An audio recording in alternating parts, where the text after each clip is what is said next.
Halo guys, sobat-sobatku yang berbahagia dimanapun kalian berada, gimana nih kabarnya? Semoga sehat selalu ya guys. Berjumpa lagi bersama kami channel Modest Movie, channel yang khusus membahas alur film. Salah satu film yang membuat editor saya gogodek yaitu film Witch the Subversion tahun 2018. Bagaimana tidak, adegan yang brutal dan berdarah-darah pada film ini membuat editor saya hareeng karena harus melihat darah yang berceceran di kursi, di lantai, di cangcut, dan masih banyak lagi. Hal itu jelas lebih musingkan daripada ceban pertama. Tanpa banyak itu lagi, langsung saja kita simak ke pembahasannya dan tetap video wae. Tapi seperti biasa, subrek dulu ya guys, tong poho hatur nuhun.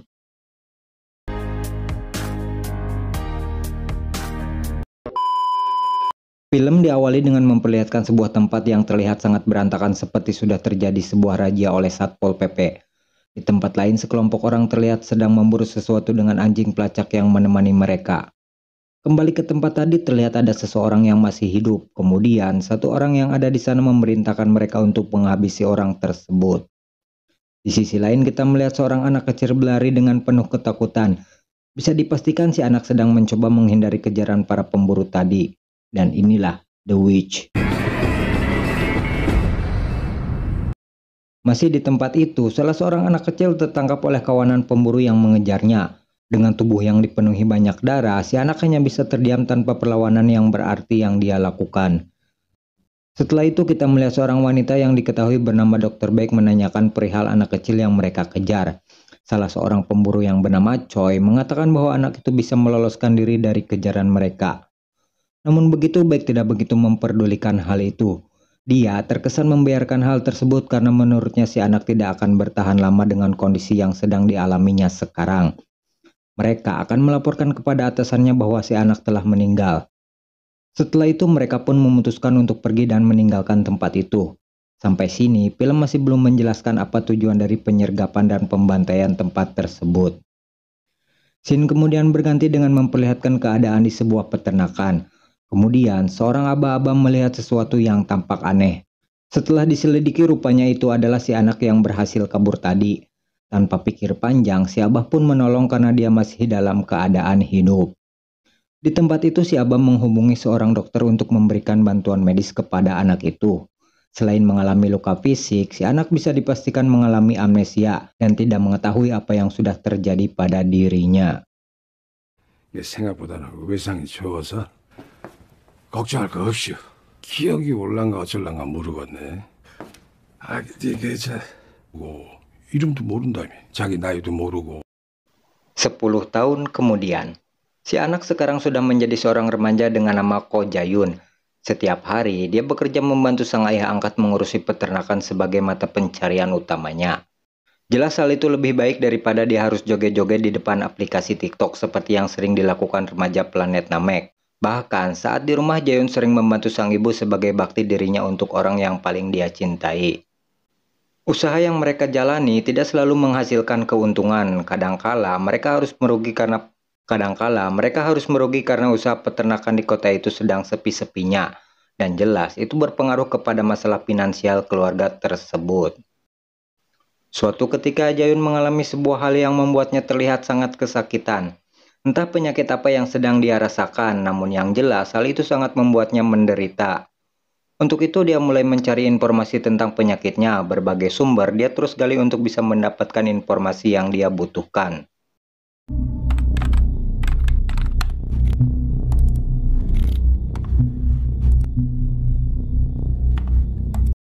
Dalam menjalani kehidupannya, Jayun berteman baik dengan seorang anak polisi di tempat itu. Dia bernama Do Myung Hee. Kita panggil saja dia Mumun. Mumun ini orangnya sedikit ebrek. Hal itu bisa terlihat dengan roll rambut yang dia pakai.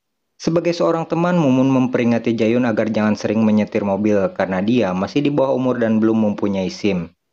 Mumun mengancam jika dia masih melakukan hal itu maka Jayun akan dilaporkan ke ayahnya yang merupakan seorang anggota polisi. Akan tetapi, Jayun balik mengancam dan akan melaporkan Mumun ke ayahnya bahwa dia pernah berencana open BO di aplikasi micet. Ketika sedang berada di sebuah bis, Mumun menyarankan Jayun untuk mengikuti sebuah ajang pencarian bakat. Selain bisa terkenal, Jayun juga bisa mendapatkan uang yang cukup banyak jika dia menang.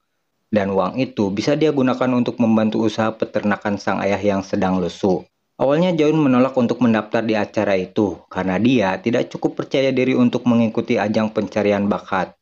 Akan tetapi Mumun yang seorang mata duitan terus mendesak Jayun untuk mengikutinya. Alhasil Jayun pun bersedia untuk mengikuti lomba tersebut. 야, 너 돈 필요하댔지? 미친냐? 왜? 네가 줄라고? 이거 상금이 무려 5억이랴, 5억. 아, 그 돈이면 너고 소들도 굴고, 어? 엄마 병원 치료비도 한 방에 싹 해결되지 않겠냐? Singkat waktu, hari pun berganti. Di sebuah tempat kita melihat Jayun yang sedang mengikuti lomba. Di sana dia menampilkan bakatnya dengan sebuah nyanyian. Tanpa diduga Jayun mempunyai suara yang cukup meyakinkan hingga akhirnya dia pun berhasil lolos dari babak audisi. Untuk selanjutnya dia akan kembali bertanding di kota Seoul. Ketika sudah berada di rumahnya, ayah dan ibunya sangat senang karena dia bisa lolos dari babak audisi. Mereka sama sekali tidak menyangka bahwa anaknya ternyata mempunyai suara yang sangat merdu. Namun begitu kebahagiaan mereka menjadi sebuah kekhawatiran manakala Jayun menunjukkan sebuah bakat. Yang saya pun tidak tahu bakat seperti apa karena tidak diperlihatkan di adegan film. Tapi yang jelas karena hal itu sang ibu tampak terlihat sangat cemas. Akan tetapi, Jayun menjamin bahwa ini tidak akan berpengaruh apapun ke dirinya. Dia akan selalu berhati-hati dan meyakinkan kepada orang tuanya bahwa dirinya akan baik-baik saja. Malam hari sebelum Jayun tertidur, dia kembali mengalami sebuah penyakit yang sering dia alami. Namun kali ini, selain mengalami kesakitan, Jayun juga mengalami sebuah kilasan tentang seseorang yang entah siapa itu.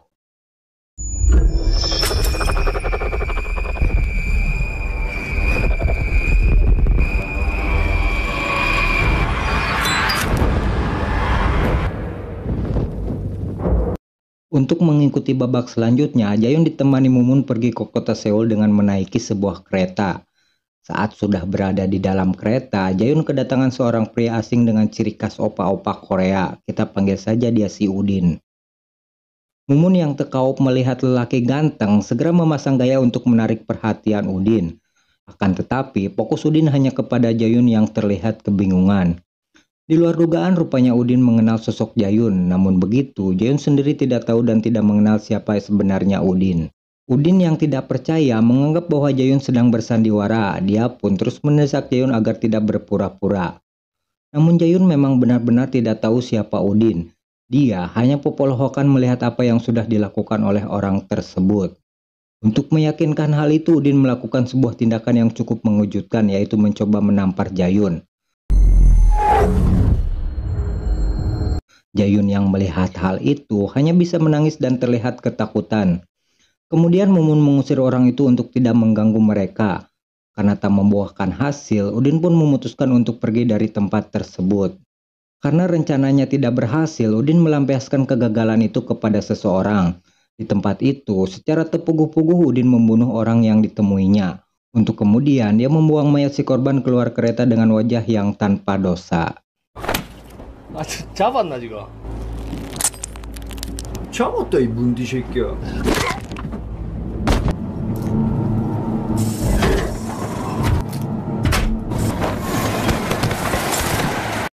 Setelah berada di Seoul, Jayun kemudian mengikuti audisi selanjutnya. Sementara itu di tempat lain kita melihat Dr. Baek yang sedang menonton audisi Jayun. Menyadari Jayun masih hidup, ternyata hal itu membuat Baek heran sekaligus penasaran. Dia kemudian memutuskan untuk kembali memburunya. Melihat apa yang sudah dilakukan Baek kepada Jayun, sepertinya ada sesuatu pada diri Jayun yang berharga yang dia inginkan. Terlepas dari semua itu, tentu saja hal ini merupakan ancaman yang serius dan berbahaya bagi diri Jayun.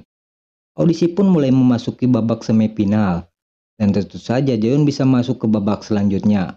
Mumun yang menemani Jayun terlihat sangat senang dengan pencapaian temannya. Akan tetapi, kebahagiaan mereka harus terhenti karena Jayun kembali merasakan penyakitnya. Kali ini penyakit Jayun mulai mencapai tahap yang serius. Hal itu dibuktikan dengan keluarnya darah dari hidung Jayun. Scene kemudian flashback saat Jayun berkonsultasi dengan dokter. Di sana, dokter menyarankan Jayun untuk memberitahu orang tuanya. Dia harus segera mendapatkan transplantasi sumsum tulang belakang dari orang tua kandungnya. Karena jika Jayun tidak segera mendapatkan hal itu, maka diprediksi umurnya hanya tinggal 1 bulan lagi. Yang jadi masalah, Jayun sama sekali tidak mengetahui siapa orang tua kandungnya. Saat berada di luar gedung, Jayun dan Mumun didatangi oleh beberapa orang yang memaksa mereka untuk ikut pergi bersama orang-orang itu. Entah siapa mereka. Yang jelas Jayun sangat merasa ketakutan dan berusaha pergi dari tempat itu untuk menghindari mereka. Ketakutan Jayun rupanya tidak berhenti sampai di situ. Karena tanpa diduga Udin kembali membuntuti Jayun. Kali ini Udin menanyakan kabar orang tua Jayun. Namun hal itu pastilah bukan karena Udin ingin meminta makan kepada orang tuanya. Hal tersebut terdengar seperti sebuah ancaman yang diberikan Udin untuk Jayun. Jayun yang menyadari hal itu segera meminta Mumun untuk menghubungi ayahnya guna memastikan bahwa di rumahnya tidak akan terjadi apa-apa. Dan ternyata apa yang ditakutkan Jayun memanglah terjadi. Rupanya Udin dan gengnya berencana untuk melakukan sesuatu kepada orang tua Jayun. Di sana tampak pula ayah dari Mumun yang mencoba menginterogasi mereka. Jelas hal itu tidak menjamin keselamatan orang tua Jayun. Karena mereka termasuk orang yang nekat dan kejam seperti apa yang sudah terjadi pada pria di kereta. 전 6호기 지소에 근무하는 그 도기용 경장입니다. 아이고, 안녕하세요. Sesampainya di rumah, Jayun merasa khawatir karena listrik di rumahnya tidak menyala. Dengan bergegas, Jayun pergi ke dalam rumah untuk mengecek keadaan yang sudah terjadi. Dan ternyata di rumah itu ayah Jayun sedang bermain catur dengan Pak Polisi. Sementara listrik tidak menyala disebabkan karena di sana sudah terjadi badai. Sehingga bisa dipastikan bahwa Udin dan temannya mengurungkan niat untuk meminta makan, berbuat jahat kepada orang tua Jayun. Terjadi pembantaian di suatu tempat yang dilakukan oleh Udin dan gengnya. Entah ada masalah apa di antara mereka. Yang jelas semua orang yang ada di sana dihabisi oleh Udin tanpa sisa. Kemudian datang seorang pria yang diduga menjadi sasaran utama Udin dan gengnya. Di sana si pria mengatakan bahwa urusan mereka tidak ada hubungannya dengan keluarga si pria. Tapi dengan entengnya si wanita yang merupakan teman Udin mengatakan bahwa dia bosan menunggu kedatangan si pria. Hingga tanpa belas kasihan mereka membantai semua orang yang ada di sana untuk mengusir rasa bosan mereka. Saat akan pergi dari rumah itu kita mengetahui sebuah fakta yang begitu mencengangkan. Di sana rupanya Udin mempunyai sebuah kemampuan mengendalikan barang dengan pikirannya atau bisa disebut dengan telekinesis.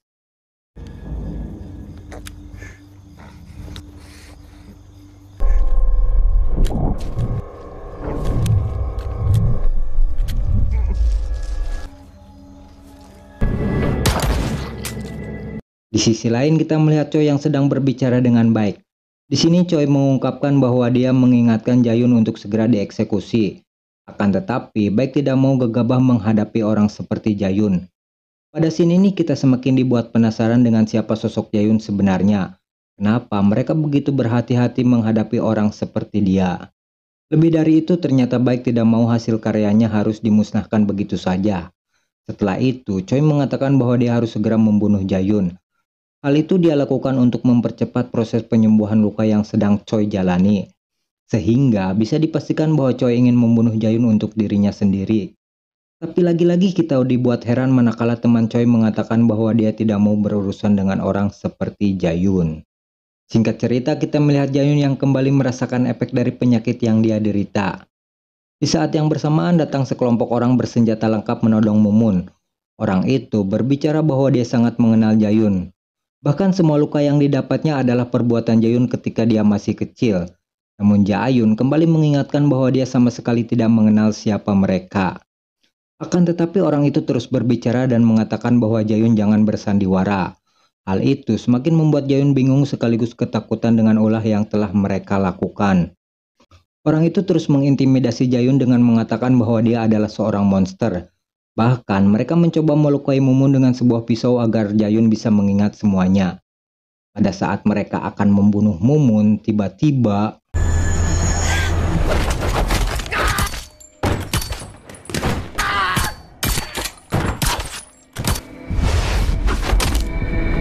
ya, pada scene ini kita bisa melihat siapa sosok asli Jayun yang sebenarnya.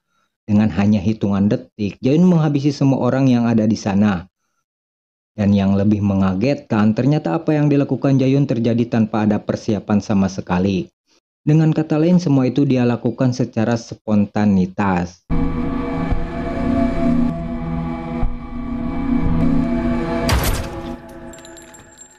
Setelah kejadian itu, Udin secara tiba-tiba muncul di rumah itu. Dia sangat kagum dengan apa yang sudah Jayun lakukan, dan inilah sifat dan karakter Jayun yang sebenarnya. Akan tetapi Jayun masih bingung dengan semua ini. Jayun sama sekali tidak sadar dengan apa yang sudah dia lakukan. Kemudian Udin menjelaskan kepada Mumun bahwa temannya bukanlah orang sembarangan. Udin mengatakan bahwa di sekolah Jayun termasuk orang yang cerdas, bahkan bisa melebihi potensi yang dia pendam selama ini. Ternyata ucapan Udin bukanlah omong kosong belaka, semua itu memanglah fakta yang sesungguhnya. Hal itu bisa dilihat dari piagam dan penghargaan yang telah Jayun terima. Kemudian, salah seorang teman Udin membawa orang tua Jayun yang terlihat sudah pingsan. Tidak mau semuanya ini menjadi lebih parah, Jayun kemudian menanyakan apa sebenarnya yang mereka inginkan. Mendengar hal itu, Udin kemudian meminta Jayun untuk ikut dengan mereka dan mengatakan bahwa dia akan memberitahu yang sebenarnya. Di tempat lain, Choi dan pasukannya mulai bersiap untuk memburu dan mengeksekusi Jayun.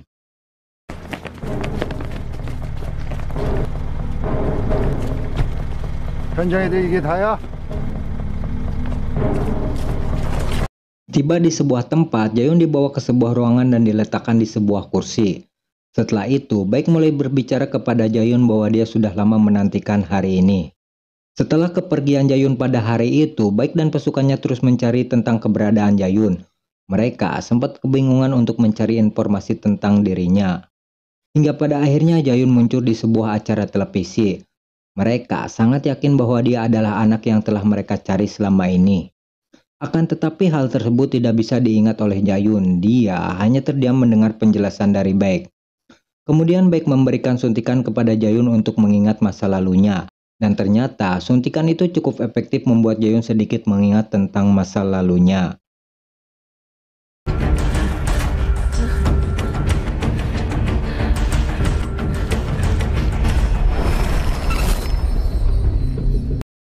Dengan kembalinya ingatan Jayun, kita mengetahui sebuah fakta bahwa Jayun adalah seorang kelinci percobaan dari Baek.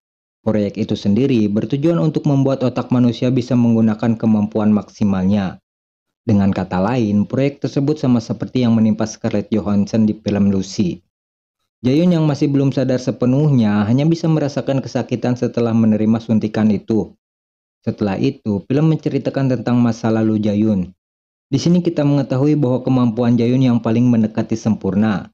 Sama halnya seperti film Lucy, saat masih kecil Jayun bisa dengan mudah melakukan telekinesis dengan sangat baik. 근데 이게 막상 실험이 딱 성공하고 나니까 분위기가 이상해지더라고. Selain kemampuan itu, kekuatan fisik yang dimiliki Jayun sangat luar biasa. Sifat dan karakternya lebih agresif dan terkesan buas dari seekor binatang.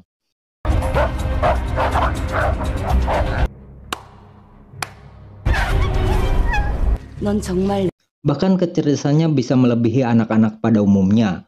Dengan begitu, bisa disimpulkan bahwa Jayun adalah seorang manusia dengan kemampuan membunuh paling mematikan. Memimpin proyek itu memerintahkan Baek untuk memusnahkan semua uji cobanya, karena semua itu bisa menjadi ancaman untuk mereka di kemudian hari. Sehingga bisa dipastikan bahwa pembantaian di awal scene tadi disebabkan oleh hal tersebut. Akan tetapi, Baek enggan memusnahkan semua hasil karyanya dan lebih memilih untuk membiarkan Jayun kabur dari tempat tersebut. 결국 니들을 폐기하라는 아주 먹 같은 통제가 안 되고 뭐 그러는 거 너무 아까웠어. 내가 Awalnya Baek ragu jika Jayun akan bertahan dari kondisinya saat ini. Karena semua itu mempunyai efek samping ketidakstabilan otak yang bisa membuat si pengguna meninggal karena suatu penyakit. Hingga pada akhirnya Jayun muncul di acara TV dan melakukan kemampuan telekinesis. Saat itu, Baek yakin bahwa Jayun adalah anak yang selama ini dia cari. Baek yang sadar bahwa Jayun mengalami suatu penyakit, kemudian menjelaskan bahwa itu adalah efek samping dari rekayasa yang telah dia lakukan. Jayun akan terus mengalami rasa sakit yang begitu hebat saat dia merasakan efeknya. Hidungnya akan secara terus-menerus mengeluarkan darah dan lama-kelamaan hal itu bisa menyebabkan kematian. Solusinya adalah transplantasi sumsum tulang belakang orang tua kandung. Namun hal itu sangatlah mustahil karena orang tua mereka tidak pernah diketahui keberadaannya. Di tempat yang sama, Odin mulai merasa ada yang aneh dan sepertinya dia mulai menyadari sesuatu.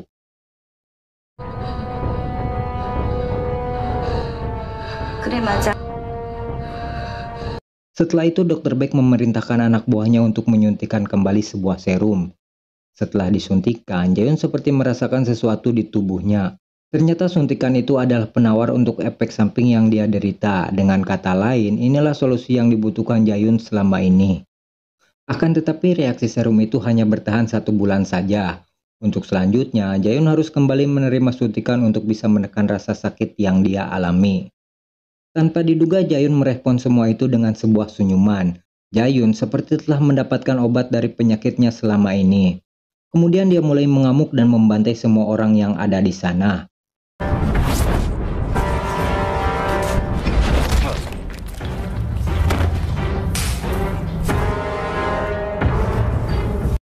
Rupanya, selama ini Jayun tidak pernah amnesia, bahkan dia bisa mengingat dengan mudah semua kejadian di masa lalunya.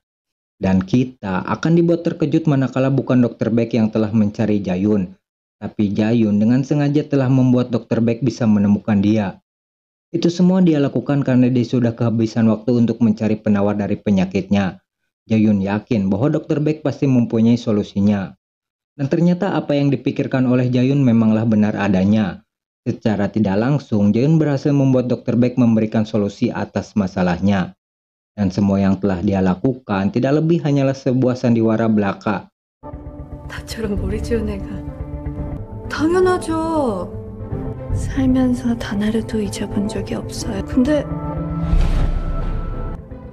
그럼요. 그래서 방법을 바꾸기로 했어요. 박사님 찾는 게 약간의 위험 부담이 있긴 했지만 Di tempat itu datang pula Choi dan pasukannya. Mereka mulai bertempur dengan geng Udin.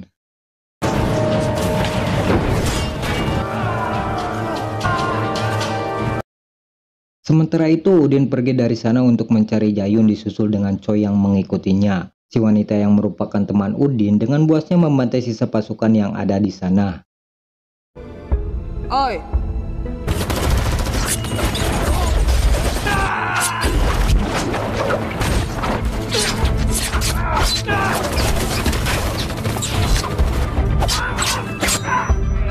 Setelah menemukan Jayun, Udin kemudian mencoba untuk bertarung dengan dirinya.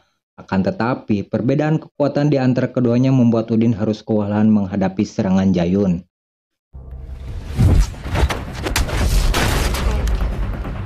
너하고 난 레벨이 달라. 느리네, 여전히.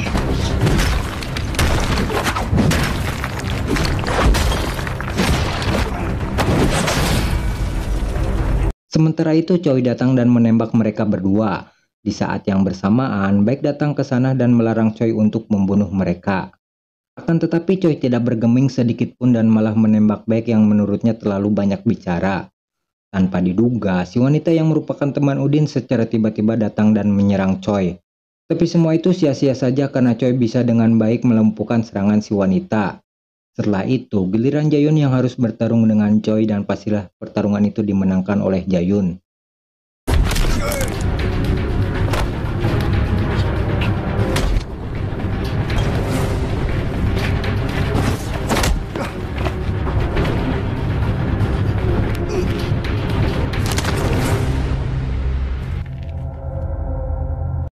Udin yang masih hidup mencoba kembali bertarung dengan Jayun. Walaupun sudah dibantu temannya, tetapi kekuatan mereka berdua belumlah cukup untuk menang melawan Jayun.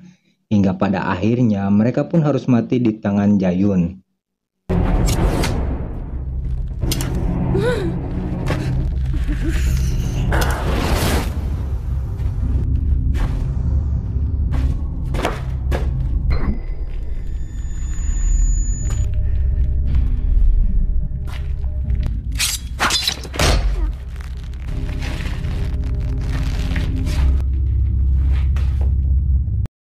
Dengan matinya semua orang yang ada di sana, Jayun kemudian mengambil sisa serum yang ada di tempat itu.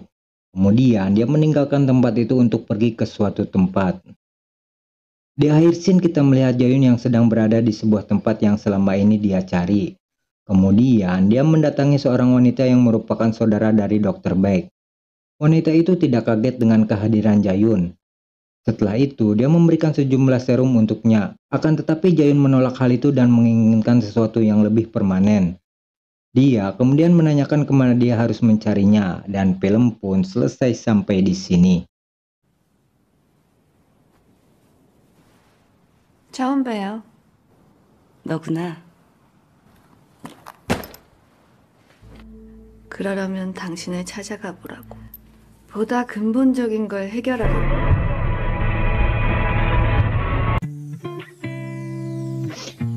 Gila guys, filmnya brutal banget bro. Ya 11-12 lah sama film The Raid, tapi beda konsep. Overall sih filmnya bagus lah. Menurut kabar yang beredar, sequelnya akan dirilis bulan 6 tahun ini ya guys. Ya entahlah, yang jelas kita tunggu saja perkembangannya. Akhir kata, saya dan segenap tim Mondays Movie mengucapkan terima kasih dan tetap di DIY.